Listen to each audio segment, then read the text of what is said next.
God draws near to us, the Scriptures. We open our ears to hear, our hearts to receive.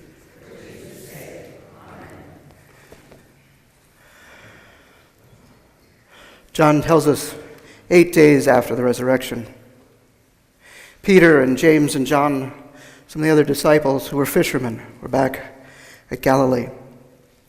They'd gone out in their boat, fishing all night, but they'd caught nothing. And Jesus appeared to them on the shore and called to them, but they didn't recognize that it was Jesus. And Jesus called out to them saying, "Drop your nets on the other side of the boat." Experienced fishermen all night, they looked at each other. But they did as he said, they dropped the nets, and as soon as they dropped, they began to feel the pull as fish were hitting them. And they struggled because there were so many fish. They finally pulled them up. And seeing the great catch, turning to the shore, realizing it was Jesus risen with them. Peter, who had stripped down on his outer garments, threw them on and jumped in the water. As others rowed ashore, Peter swam. When they finally reached the shore to Jesus, he was off to the side. He had a small charcoal fire and was roasting some fish and beckoned to them to come and join him for breakfast. Bring some more fish. They sat there around the fire. Jesus looked at Peter and asked him, "Peter, son of Simon, do you love me?" "Yes, Lord, I do." "Feed my sheep." And Jesus sat there poking at the coals and then said again, "Peter, do you love me?" Yes, Lord, I do." "Care for my lambs." This time Jesus stood up and turned to Peter and said, "Simon Peter, do you love me?" Peter jumping up and saying, "Lord, you know that I do. I do love you. Care for my sheep."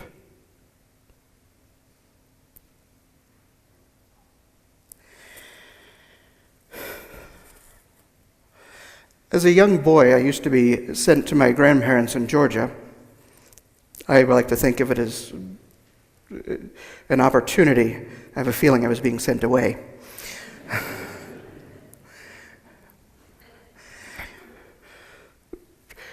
Now, on the street that my grandparents lived, like I said, I would spend most summers down there with them, and then across the street from them were the Witchens. And their grandson, Bradford, happened to be a year younger than I was, but his parents sent him to their grandparents for the summer. So it actually worked out nicely because we had built-in friendship there.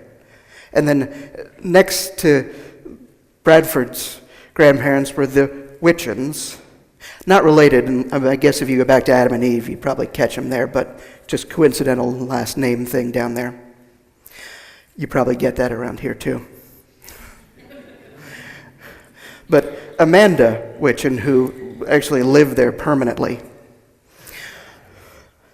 or year-round, I don't know if it was permanent, but she was a couple of years older than us, a little wiser, taught us things.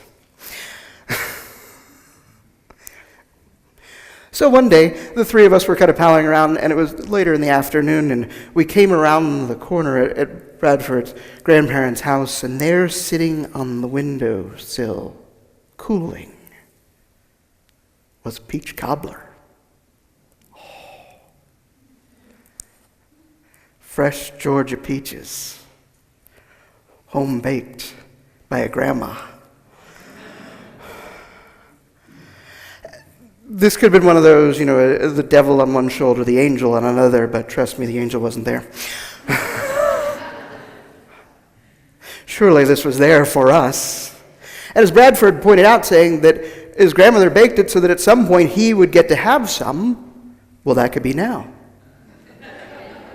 And he was always taught to be polite, and that if you had guests, you should share with them, which would be Amanda and myself. Not wanting to disturb people, we took the peach cobbler off to the woods, and now see, Amanda, being older, said there's a little technique. Okay, kids, don't listen to this part.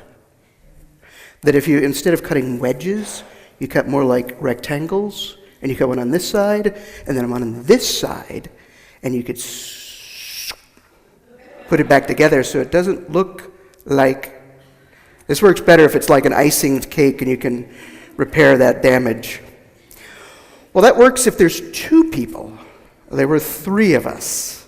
So we took a slice here, and then slice, and so, and just kind of... So we had to take another one from this side to even it out, which meant that we had 4 slices for 3 of us.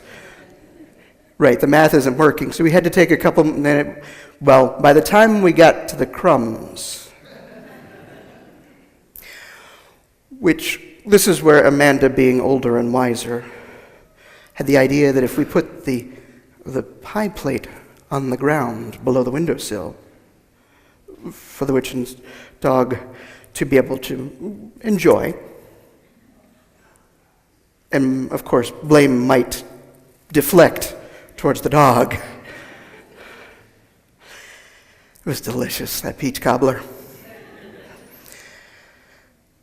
Next day, I was helping my grandmother in the garden, and we were gathering sticks. There had been a windstorm, and she had a small fire going, and my job was to gather up these dead sticks and throw them into the fire, and she would point out the sticks, because I would miss them. And at one point, she said, "Put your hands near the fire." Kind of a nice thing. You ever do that? I said, "A little closer." I said, "Still closer." It started getting a little warm. And she said, "Closer still." And she looked at me and said, "The fires of hell are 1,000 times hotter for little boys who steal and lie."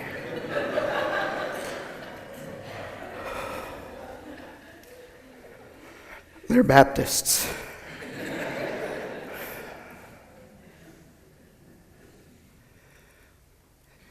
Jesus gathered around a charcoal fire. The only other time that this is mentioned, Peter was gathered around a charcoal fire a little over a week ago. Huddled in the darkness, Friday night, Friday morning there, early. A servant girl approaches him and says, aren't you one of his followers?" "No." Not me. Huddles by the fire a little more. She leans in again and said, "I'm sure I've seen you with him." "No." Closer still to the flames. A third time she comes by and said, "You surely were with him. I know you." "No, I do not know Jesus."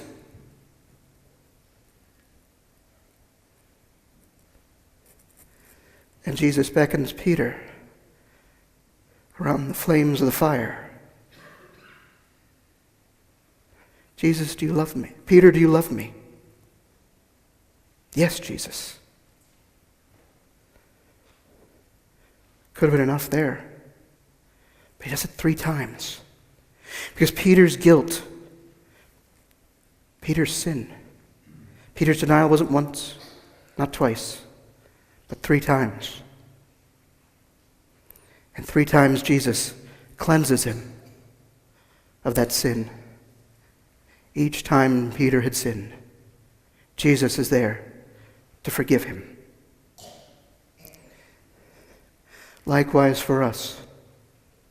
Each time we sin, Jesus is there to forgive us.